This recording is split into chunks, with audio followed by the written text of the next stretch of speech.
ડિપ્લોમાથી degree એટલે કે D2D admission માટેના ઓનલાઈન ફોર્મ ભરવાના સ્ટાર્ટ થઈ ચૂક્યા છે. આની પહેલા જે તમે ફોર્મ ભરેલું હતું એ તમે DDCETની જે એક્ઝામિનેશન હતી એના માટેનું ભર્યું હતું અને હવે તમે જે ફોર્મ ભરશો એ તમારી એડમિશન પ્રોસેસ માટેનું ભરશો. આજના વિડીયોની અંદર હું તમને સ્ટેપ બાય સ્ટેપ કેવી રીતે તમારે ફોર્મ ભરવાનું છે એની તમામ માહિતી આપવાનો છું. સાથે સાથે તમારે કયા ડોક્યુમેન્ટની રિક્વાયરમેન્ટ પડશે આ ફોર્મ ભરવા માટે એની પણ માહિતી આપીશ અને આ ફોર્મ ભરવાની છેલ્લી તારીખ શું છે એની પણ માહિતી મળશે. સાથે સાથે આપણી આ મેઇન યુટ્યુબ ચેનલ પ્રિયસર વિદ્યાપીઠ, આપણી સેકન્ડ યુટ્યુબ ચેનલ પ્રિયસર જ્ઞાનપીઠ અને થર્ડ યુટ્યુબ ચેનલ પ્રિયસર વિદ્યાપીઠ કોલેજ ઉપરથી તમારી આખી ડિપ્લોમાથી ડિગ્રીની એડમિશન પ્રોસેસ અમે છેલ્લા રાઉન્ડ સુધી તમને ગાઈડ કરવાના છીએ. કોલેજીસના કટ ઓફના પણ વિડીયો સ્ટાર્ટ થઈ ચૂક્યા છે. એલડી નો વિડીયો ઓલરેડી મુકાઈ ગયો છે. બીજી બધી કોલેજના વિડીયો 1 બાય 1 આપણી ચેનલ પર આવવાની શરૂઆત પણ થઈ જશે. તો આ ત્રણે ચેનલને સબસ્ક્રાઇબ કરી દેજો, બેલ નોટિફિકેશન ઓન રાખજો અને એડમિશન માટેના સેપરેટ વોટ્સઅપ ગ્રુપ બનાવેલા છે. જો ડિપ્લોમાથી ડિગ્રીની તમે DD સેટની તૈયારી કરતા હતા ત્યારે કોઈ વોટ્સઅપ ગ્રુપમાં જોડાયા છો તો ફરીથી જોડાવાની જરૂર નથી, નહીતર ડિસ્ક્રિપ્શન બોક્સમાં વોટ્સઅપ ગ્રુપની લિંક છે, જોડાયેલા રહેશો. બધી માહિતી મળશે અને એડમિશન પ્રોસેસમાં કોઈ પણ તકલીફ તમને પડશે નહીં. સો યસ દોસ્તો, મારું નામ છે પ્રિયેશ પટેલ. આપ સર્વેનું ખૂબ ખૂબ હાર્દિક સ્વાગત છે પ્રિયસર વિદ્યાપીઠ યુટ્યુબ ચેનલની ઉપર. સૌથી પહેલા તો 2025ની અંદર પ્રિયસર વિદ્યાપીઠની ટીમ અને એમના વિદ્યાર્થીઓએ રેકોર્ડ બ્રેક પરિણામ આપ્યું છે.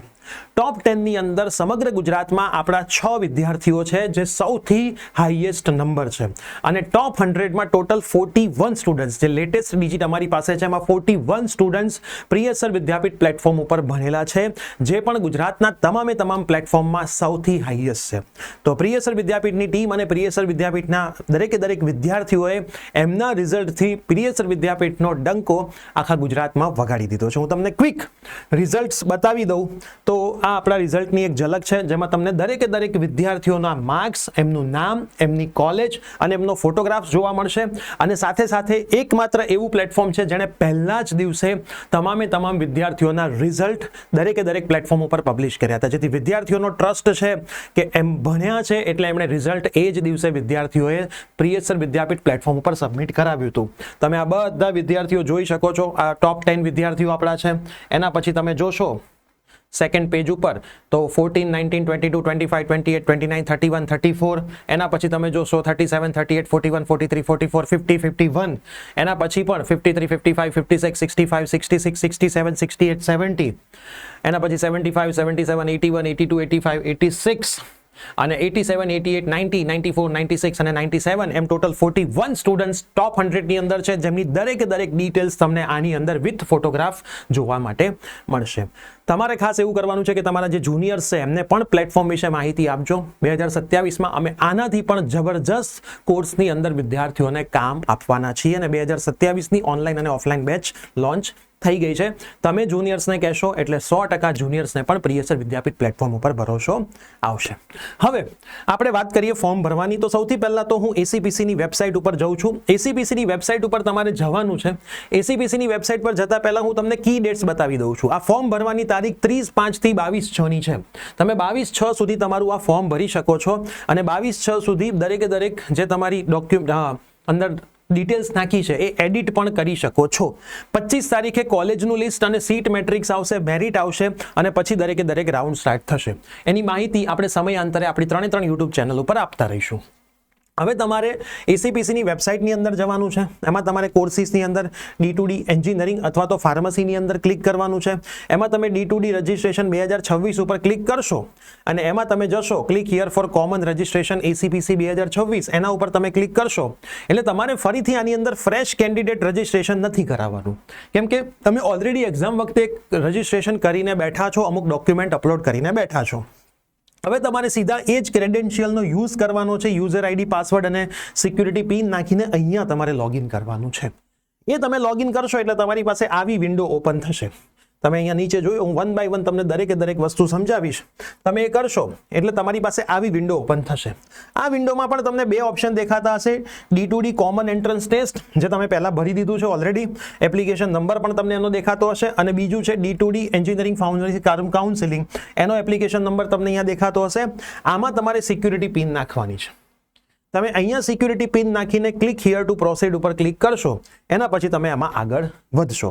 ખાસ ધ્યાન રાખજો, ACPC diploma two degree engineering pharmacy counselling 2026 આની અંદર જજો, એના સિવાય ક્યાંય ભૂલથી જતા નહીં. એમાં નાખીને તમે અંદર જશો. હવે તમે આગળ વધશો એટલે તમને પૂછશે you have selected ACPC diploma two degree engineering pharmacy counselling 2026. તમારે આગળ વધવું છે તો તમારે પ્રોસીડ ઉપર ક્લિક કરવાનું છે. એના ઉપર તમે ક્લિક કરશો, ત્યાંથી તમે આગળ વધશો એટલે તમને આ રીતની વિન્ડો દેખાશે. આ વિન્ડોમાં તમે જોશો એપ્લિકેશન ફોર્મ તમારું કમ્પ્લીટ હશે, ક્વોલિફિકેશન ડિટેલ કમ્પ્લીટ હશે, કોન્ટેક્ટ ડિટેલ્સ પણ કમ્પ્લીટ હશે, ડોક્યુમેન્ટ પણ કમ્પ્લીટ હશે. હવે ડોક્યુમેન્ટ તમે ચેન્જ કરી શકો છો, નવા પણ અપલોડ કરી શકો છો, તમારી કાસ્ટ પણ ચેન્જ કરી શકો છો. હું આગળ તમને એ વસ્તુ પણ સમજાવું છું. પછી ફાઇનલ સબમિટ અને પે ફીસ તમારી બાકી હશે. તો હવે તમારે શું કરવાનું છે? View and edit application form, view and edit qualification detail, view and edit contact detail, view and edit upload image. મતલબ આ ચાર વસ્તુ તમે જે અપલોડ કરી હતી એ જોઈ પણ શકો છો અને એડિટ પણ હાલ કરી શકો છો, જે અહીંથી તમે કરી શકશો. પછી પ્રીવ્યુ અને ફાઇનલ સબમિટ ઉપર ક્લિક કરીશું અને પછી ફીસ આપણે પે કરીશું. આટલું આપણે ધ્યાન રાખવાનું છે. હવે હું આગળ વધીશ. જેવું આગળ વધીશ એટલે મેં પર્સનલ ડિટેલ એપ્લિકેશન ફોર્મ ઉપર વ્યૂ કર્યું તો અહીંયા મારું નામ દેખાડતું હશે ફાધર્સ. આમાં મારે જ્યાં ચેન્જ કરવો હોય હું ચેન્જ કરી શકું છું. મોસ્ટ ઇમ્પોર્ટન્ટ હોય છે કેટેગરી. તો તમે જનરલ સિલેક્ટ કરી હોય, ઈડબ્લ્યુએસ કરવી હોય તો કરી શકો છો, એસસી એસટી ઓબીસી બધું કરી શકો છો. એસસી એસટી હોય, ફ્રી શિપ કાર્ડ હોય તો એ તમારે જોઈશે, તમારી કાસ્ટ સર્ટિફિકેટ જોઈશે. એસસીબીસી હશે તો એનસીએલ કમ્પલસરી ગુજરાતીમાં જોઈશે, 1/4/2024 પછીની વેલિડિટી વાળું જ જોઈશે. તો આ બધા ડોક્યુમેન્ટ જોઈશે. જનરલ ઈડબ્લ્યુએસ હશે તો એ કેટેગરી જોઈશે. ટીએફડબ્લ્યુએસ તમે યસ કરશો તો ઇન્કમ સર્ટિફિકેટ 8 લાખથી ઓછું વાળું જોઈશે, એ પણ 1/4/2024 પછીનું જ જોઈશે. ડોક્યુમેન્ટનો આપણે સેપરેટ વિડીયો મૂકી જ દેવાના છીએ, પણ આટલી વસ્તુ તમારી પાસે હશે તો તમારું કામ ઇઝીલી થશે. ફિઝિકલ હેન્ડીકેપ માટે ફિઝિકલ હેન્ડીકેપનું સર્ટિફિકેટ જોઈએ. ટ્યુશન ફીસ વેવિયર સ્કીમ મતલબ ટીએફડબ્લ્યુએસ એ તમે યસ કરો છો તો તમારી પાસે ઇન્કમ સર્ટિફિકેટ 8 લાખથી ઓછું હોવું જોઈએ પેરેન્ટ્સનું. પપ્પા ઓફ થઈ ગયા હોય તો એમનું ડેથ સર્ટિફિકેટ અને મમ્મીનું ઇન્કમ સર્ટિફિકેટ એક પીડીએફમાં અપલોડ કરવાનું હોય. બંને ઓફ થઈ ગયા હોય તો બંનેનું ડેથ સર્ટિફિકેટ અને તમે જેની જોડે રહેતા હોય એનું ઇન્કમ સર્ટિફિકેટ કરવાનું હોય. દરેક કોલેજમાં બહુ ઓછી સીટ્સ હોય છે ટીએફડબ્લ્યુએસ, પણ એ તમને મળે છે, મેરિટ ઉપર હોય છે, કાસ્ટ ઉપર નથી હોતું. એમાં કોલેજની જે ટ્યુશન ફીસ હોય છે એ સંપૂર્ણ માફ થઈ જતી હોય છે. ટીએફડબ્લ્યુએસ એટલે શું એ તમારે જાણવું હોય વધારે તો ટીએફડબ્લ્યુએસ પ્રિયસ સર યુટ્યુબમાં લખશો એટલે આખો વિડીયો ત્યાં આવી જશે. અને ડોક્યુમેન્ટના લિસ્ટ માટે પણ એસીપીસી ડોક્યુમેન્ટ્સ લખશો તો ઓલરેડી એક વિડીયો તો મૂકેલો જ છે, બીજો નવો વિડીયો પણ આપણે મૂકી દેવાના છીએ. તો આવી રીતે તમે સર્ચ કરશો તો તમને મળી જશે. એના પછી આપણે આગળ વધીશું. આમાં જે ચેન્જ કરવા કરી શકો. After selecting the category go to preview and final submit. તમે બધું સિલેક્ટ કરી લીધું પછી પ્રીવ્યુ એન્ડ ફાઇનલ સબમિટ ઉપર જવાનું. તમારે એમાં કોઈ ચેન્જ નથી કરવા, તો આ કંઈ કરવાની તમારે જરૂર નથી.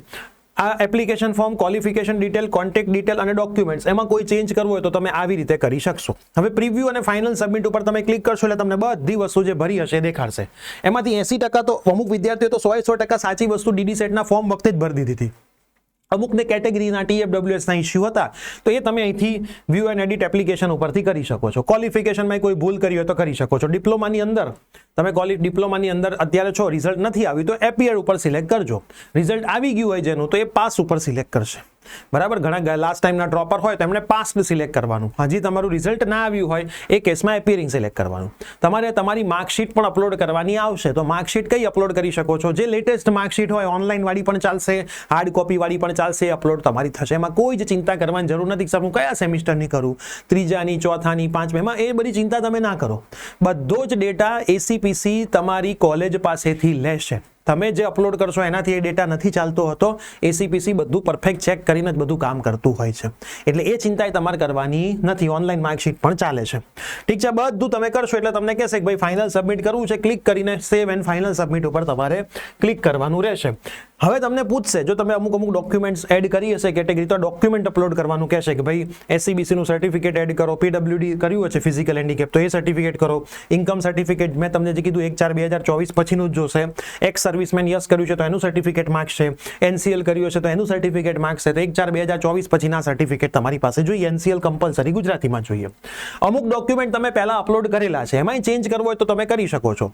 રિમૂવ એન્ડ રી અપલોડ છે, જો view and edit upload document image ઉપર તમે જાઓ, રિમૂવ એન્ડ રી અપલોડ, સિગ્નેચર ફરીથી અપલોડ કરી શકો છો. જેપીજી હોવી જોઈએ 10 થી 200 કેબીની, સેમ ટુ સેમ ફોટોગ્રાફ 10 થી 200 કેબીનો જેપીજી હોવો જોઈએ. રિમૂવ એન્ડ રી અપલોડમાં કરી શકો. ના ચેન્જ કરવું તો કંઈ વાંધો નહીં. એસસીબીસી નું તમે અપલોડ નથી કર્યું કેમ કે તમે કેટેગરી ચેન્જ કરી છે તો એસસીબીસી નું સર્ટિફિકેટ જોઈશે. ડોક્યુમેન્ટ નંબરમાં 1 લખી દેજો, કોઈ ચિંતા નથી. અહીંયા તમે અપલોડ કરશો પીડીએફ કમ્પલસરી 10 થી 200 કેબીની જ હોવી જોઈએ. ડિપ્લોમાની લેટેસ્ટ માર્કશીટ પણ તમારી પાસે માંગશે, પીડીએફ ની 20 થી 500 કેબી ની હોવી જોઈએ. એમાં ડોક્યુમેન્ટ નંબર તમે 1 2 3 ગમે તે લખો, કોઈ ચિંતા નથી. મેં તમને માર્કશીટ વિશે કહી દીધું, કોઈ પણ માર્કશીટ અપલોડ કરશો કોઈ ચિંતા નથી. પીડબ્લ્યુડી હોય કેટેગરી તો આ આવશે, નહીં હોય તો નહીં આવે. TFWS યસ કર્યું હશે તો ઇન્કમ સર્ટિફિકેટ માંગશે, એ પણ પીડીએફમાં જ છે, 10 થી 200 KB નું છે, એ તમારે અહીંયા અપલોડ કરવાનું. પ્રીવ્યુ અને અપલોડ ઉપર ક્લિક કરતું જવાનું એટલે તમને બધા જ ડોક્યુમેન્ટ દેખાશે. ડોક્યુમેન્ટ માન લો કે તમે SCBC સિલેક્ટ કરી છે, NCL ખોટું અપલોડ કરો છો તો લાસ્ટ ડેટ સુધી તમે NCL કરી શકો છો. નહીં કરી શકો અપલોડ તો તમારી કેટેગરી ઓટોમેટિક લાસ્ટમાં ઓપન થઈ જશે. એવી ચિંતા નહીં કરવાની સાહેબ મેં તો કેટેગરીમાં ભૂલ કરી છે, સર્ટિફિકેટ નથી તો શું, તો એ ઓટોમેટિક તમારી કેટેગરી એ લોકો ઓપન કરી નાખશે. એટલે કોઈનું ફોર્મ રિજેક્ટ થતું નથી. પછી બધા ડોક્યુમેન્ટ કરીને તમારે ફાઇનલ સબમિટ ઉપર ક્લિક કરવાનું રહેશે. પછી તમને કહેશે કે ભાઈ હવે ફાઇનલ સબમિટ કરી દઈએ, આ બધું અમે સીટ એલોટમેન્ટ માટે યુઝ કરીશું. તમે કહેશો હા તો યસ બટન ઉપર ક્લિક કરીને તમારે આગળ વધવાનું રહેશે. પેમેન્ટનો ઓપ્શન આવશે, છેલ્લો ઓપ્શન તમારો બાકી છે, ફીસ ભરવાની બાકી છે. તો એ ફીસ ભરવાની તમારે બાકી છે. એના પહેલા તમારે વ્યૂ ફિલ્ડ ફોર્મ જોવું હોય તો તમે જોઈ શકો છો કે ભાઈ તમે ફોર્મ ભર્યું છે, એક વખત ચેક કરી લો, ક્યાંય ભૂલ હોય તો સુધારી લો. નહીતર પછી તમે ફીસ ઉપર કરશો, પે ફીસ 350 રૂપિયા ફીસ કરવાની છે. QR કોડનો ઓપ્શન હોય જ છે UPI માં, QR કોડથી 350 રૂપિયા તમે પેમેન્ટ કરીને આગળ વધશો, બધું જ તમારું ડન થઈ જશે. હાલ કોઈ ચોઇસ ફિલિંગ તમારે કરવાની નથી. પછી તમે જે આખી પ્રોફાઇલ છે ને એને ડાઉનલોડ કરી લો. એના માટે તમારે અહીંથી ડાઉનલોડ કરવાનું, વ્યૂ અથવા ડાઉનલોડ લેટર્સ ઉપર ક્લિક કરવાનું. એમાં તમે જશો એટલે જનરેટ કેન્ડિડેટ પ્રોફાઇલ લેટર, એમાં તમારે ક્લિક કરીને જે પ્રોફાઇલ લેટર છે અહીંયા રાઉન્ડ 1 સિલેક્ટ રાખવાનું, કોઈ ચિંતા નથી, પ્રોફાઇલ લેટર ડાઉનલોડ કરી લેજો. આ તમે તમારા પ્રિન્ટ અને તમારા ઓપ્શન માટે રાખી શકો છો. તો આ રીતે તમે આખું તમારું સરસ રીતે અને શાંતિથી ફોર્મ ભરી શકશો. કોઈ તકલીફ નથી પડવાની, બહુ નોર્મલ આ લોકોએ કરી નાખ્યું છે. લાસ્ટ ટાઈમ સુધી તો શું હતું, DD સેટનું અલગ ફોર્મ ભરાવતા હતા, D2D નું અલગ ફરીથી આખું ફોર્મ ભરવું પડતું હતું. પણ આ વખતે પ્રોસેસ સ્મૂથ કરી નાખી છે. D2D ની એક્ઝામના ડેટા તમારા ફેચ કરી લીધા છે ડાયરેક્ટ એડમિશનની અંદર, અને તમારે થોડું ઘણું જો કાસ્ટ ચેન્જ કરવી હોય તો ડોક્યુમેન્ટ અપલોડ કરવા પડે. બાકી તમારે કોઈ તકલીફ વગર તમે શાંતિથી કરી શકો. TFWS અપલોડ કરવું હોય તો કરવી પડે, બાકી 350 રૂપિયા ફીસ પે કરવાની છે. આ બધી જ વસ્તુ ફરીથી કહું છું, તમે કઈ તારીખ સુધી કરી શકશો તો હું તમને જણાવી પણ દઉં. આ દરેકે દરેક વસ્તુ તમે 22/6/2026 સુધી કરી શકશો. એના પછી તમે કોઈ ચેન્જ કરી શકશો નહીં. એટલે 22/6/2026 સુધી તમારે ફોર્મ ભરવું હોય, કોઈ ચેન્જ કરવા હોય, બધું જ ઓપન છે. ફટાફટથી આ વિડીયો તમારે તમામ ફ્રેન્ડ્સને શેર કરી દો. ચેનલ પર નવા હોય તો સબસ્ક્રાઇબ કરી દો. વોટ્સએપ ગ્રુપમાં જોડાયેલા રહેજો. અને 2027માં DD સેટ આપનારા વિદ્યાર્થીઓને ખાસ પ્રિયસર વિદ્યાપીઠ પ્લેટફોર્મ વિશે જણાવજો કે ગુજરાતનું એકમાત્ર એવું પ્લેટફોર્મ છે કે જેમાં દરેકે દરેક સબ્જેક્ટ વાઇઝ એક્સપર્ટ ટીચર ભણાવી રહ્યા છે. એકમાત્ર એવું પ્લેટફોર્મ છે જેની ઓનલાઈન બેચ, ઓફલાઈન બેચ અને માર્કેટમાં ગુજરાતી મીડિયમ અને ઇંગ્લિશ મીડિયમની બુક પબ્લિશ છે. અને છેલ્લા 3 વર્ષથી વિદ્યાર્થીઓને ટોપ 100માં લઈ આવે છે. અને આ વખતે ટોપ 10માં 10માંથી 6 વિદ્યાર્થીઓ પ્રિયસર વિદ્યાપીઠ પ્લેટફોર્મના છે. કે એક એવું પ્લેટફોર્મ જે એન્જિનિયરિંગની અંદર, DD સેટની અંદર, ડિપ્લોમા હોય કે ડિગ્રીની અંદર એક ટ્રસ્ટેબલ પ્લેટફોર્મ અને પરફેક્ટ વિદ્યાર્થીઓ માટે કામ કરતું પ્લેટફોર્મ છે. તો મળીએ છીએ આવી જ કોઈ નવી અપડેટ સાથે. Bye bye, take care.